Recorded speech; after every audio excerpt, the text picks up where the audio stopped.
Welcome back, ladies and gentlemen. Say hi, Monkey. Hi, Paul. Hi, Monkey. You've been helping me. He's been helping me, bless him. Today, it's going to be a quick catch up on these. These are, I always pronounced it wrong. Here we go. Get it to focus.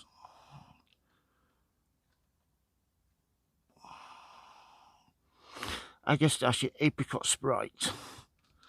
These are really nice flower.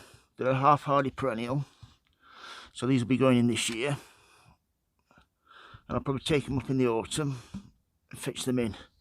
But yeah, just giving them a wash and a feed. Been using this tray here, which has just got this capillary mat in, so I fill it up and it just sucks it up there. So just get this camera set up properly. Just want to show you. Take one out, just give them a good water. Let's have a look in here, shall we? See there, nice root system. Just a peat-based compost.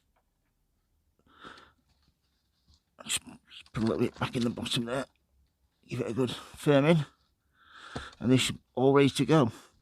So yeah, I'm just giving them a water and a feed, and these will then go back up on here, up on there. Get plenty of light there. I've had them on the top, but they're a bit difficult to water on the top, so I fetched them down. And there's two in there, so I'll just leave them to soak a little bit. And then I'll show you my Gypsophila. These have been sprayed. These have had whitefly ones, these. So I'll just check underneath all the leaves. Make sure it hasn't got any more whitefly on there. You can see these have took a long time to get to this stage, which is my fault. Because with them being on the top shelf, I wasn't checking them enough. I was just watering them from the bottom and not checking them for whitefly and greenfly. But now they've been sprayed for them. They are looking really good. Look at all these beautiful side shoots. See the deformation there? That is a sign that there is some whitefly on there. So I shall spray these again.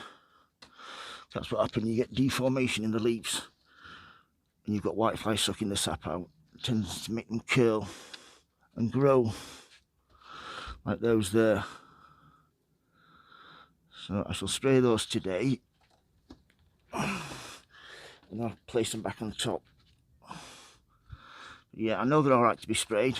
If you're not sure about the first time you're going to spray a plant for greenfly or whitefly or powdery mildew, just spray one, try it with that one, and then you know how the rest are going to react. I know that all these are going to be fine because they've already been sprayed this year. So I'll spray them again, but the problem is here, you see, I have, I'll just show you around here. This is one of my plants has been at the back. This is a freesia. As you can see here, it's getting some flowers on it already. It's been in a few months now. But this is totally covered in, you can see there, this is totally covered in greenfly and whitefly. So if you miss one plant out of all your plants, you can see it down here, it's on the top there, you can just see the whitefly on the top there. So yeah, I'll take this one out now, in fact, so I remember to spray it. And then we have up here some greenfly and whitefly on the ones at the back there, and then we also have some, what are those, rudbeckia, and you can just see here, just see there, so the corner of the leaf, these have got greenfly on these. So if you just see down there, just see there, greenfly on those. So I'll give all those a spray and just check all these as well, making sure we haven't got any more. No, we haven't. So yeah, that's how to grow my Agastache apricot sprite and my Gypsophila. It's called double snowflake. If you've got any questions, don't hesitate to ask, folks. If you like my videos, please subscribe. Say goodbye, Monkey. Goodbye, Monkey. As always, happy sowing, happy growing. Please subscribe and like. Thank you very much. Please keep safe. Thank you. Bye.